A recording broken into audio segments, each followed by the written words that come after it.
Tumbuhan yang bertasbih.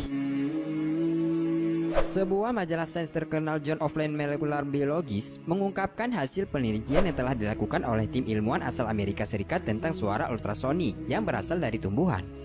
Penelitian yang dipimpin oleh Profesor William Brown ini kemudian merekam dan menyimpan suara ultrasonik dari tumbuhan dan mengubahnya menjadi gelombang elektrik optik yang dapat ditampilkan ke layar monitor dalam bentuk rangkaian garis. Ternyata, yang mengejutkan adalah garis-garis tersebut membentuk lafaz Allah yang kemudian diketahui sebagai kalimat tasbih. Al-Quran tentu saja telah menjelaskan fenomena ini dalam surat Al-Isra ayat 44 yang artinya, dan tak ada sesuatu pun melainkan bertasbih dengan memujinya. Tetapi kamu sekalian tidak mengerti tasbih mereka. Sesungguhnya Dia adalah Maha Penyantun lagi Maha Pengampun.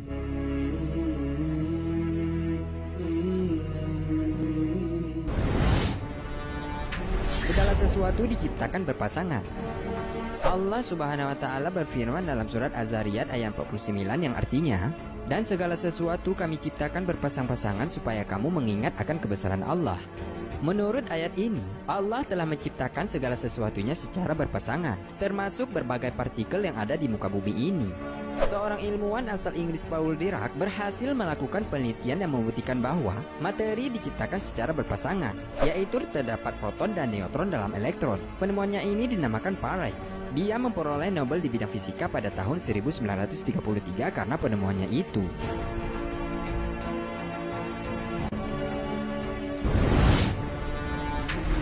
Sidik jari. Sidik jari adalah hasil reproduksi tapak atau bekas pada sesuatu yang pernah tersentuh kulit telapak tangan atau kaki.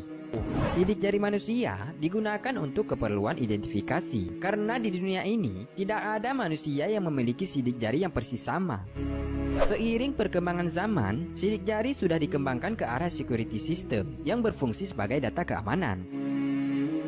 Pola sidik jari selalu ada dalam setiap tangan dan bersifat permanen. Itu berarti, dari bayi hingga dewasa, pola sidik jari tidak akan pernah berubah sebagaimana garis tangan. Kekhasan sidik jari ini telah disampaikan dalam Al-Quran surat Al-Qiyamah ayat 3-4, yang artinya, apakah manusia mengira bahwa kami tidak akan mengumpulkan kembali tulang belulangnya? Bukan demikian, sebenarnya kami kuasa menyusun kembali jari jemarinya dengan sempurna.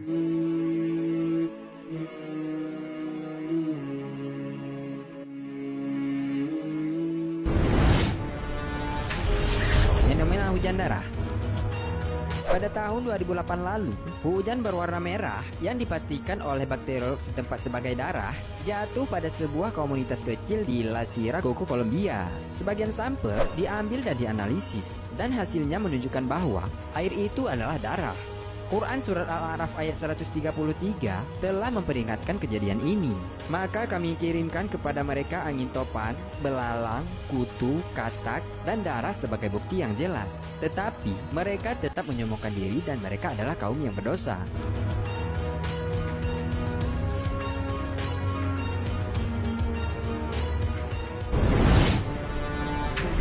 Ledakan Big Bang.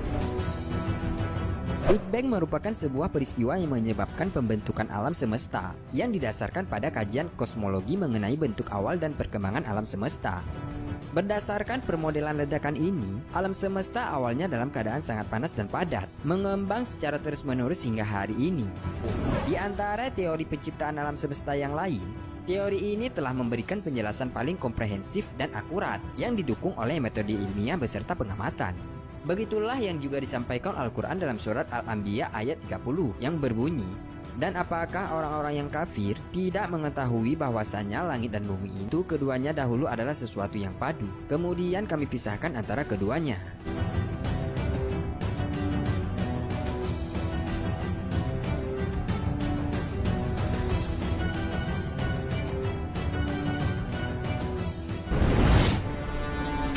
Bahtera kapal Nabi. Cerita tentang kehebatan kapal Nabi Nuh yang terdampar setelah banjir bandang sudah diwariskan dalam Al-Quran surat Hud ayat 44 yang artinya, hai bumi tahanlah airmu, dan hai langit berhentilah, dan air pun disurutkan, perintah pun diselesaikan, dan bahtera itu pun berlabuh di atas bukit Jud, tempat yang tinggi, dan dikatakan binasalah orang-orang yang zalim. Setelah selang dekade berlalu, sejumlah peneliti menemukan bukti-bukti valid tentang keberadaan kapal Nabi Nuh tersebut. Melalui penelitian selama beratus-ratus tahun dan mengamati hasil foto satelit, salah satu situs yang dipercaya sebagai jejak peninggalan kapal tersebut terletak di pegunungan Ararat, Turki, yang berdekatan dengan perbatasan Iran. Pemerintah Turki mengklaim 3.500 tahun kemudian, bangkai kapal tersebut ditemukan pada 11 Agustus 1979 di wilayahnya.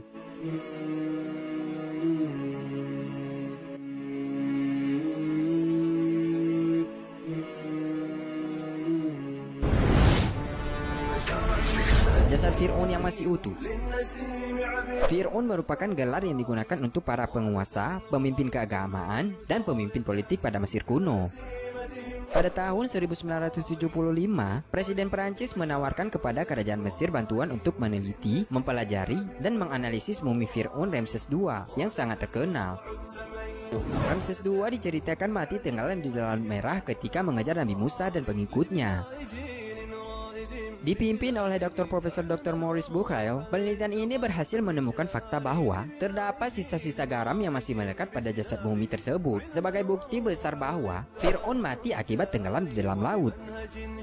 Selain itu, diketahui juga perihal jasad yang dikeluarkan dari laut, dirawat, dan dijadikan mumi hingga dapat awet hingga sekarang ini. Al-Quran yang datang beberapa dekade sebelum penelitian ini telah menjelaskan dalam surat Yunus ayat 92 yang artinya, "Maka hari ini kami biarkan engkau terlepas dari badanmu yang tidak menjawa di telan laut untuk menjadi tanda-tanda bagi orang-orang setelahmu. Dan ingatlah, sesungguhnya kebanyakan manusia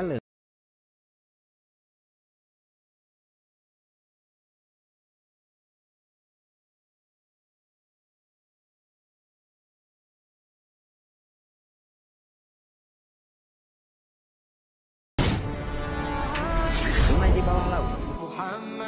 Ilmuwan asal Meksiko Jacques Cousteau telah lama melakukan penelitian di dalam laut. Penelitian yang ia tekuni menemukan bahwa terdapat sungai di dalam lautan. Jadi, akan ada bagian dari lautan yang mempertemukan antara air tawar dan air asin. Sungai bawah laut tersebut terjadi karena terdapat perbedaan tekanan lapisan air.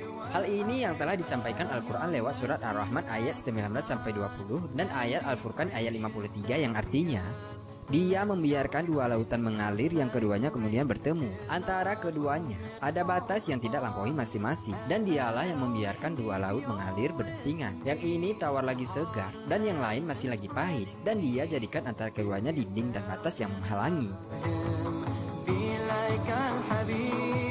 Nah, itulah ayat Al-Quran yang terbukti secara ilmiah sekarang ini. Semoga penemuan-penemuan tersebut menambah keyakinan kita kepada Allah Subhanahu wa Ta'ala, sehingga menjadikan kita pribadi yang lebih baik lagi.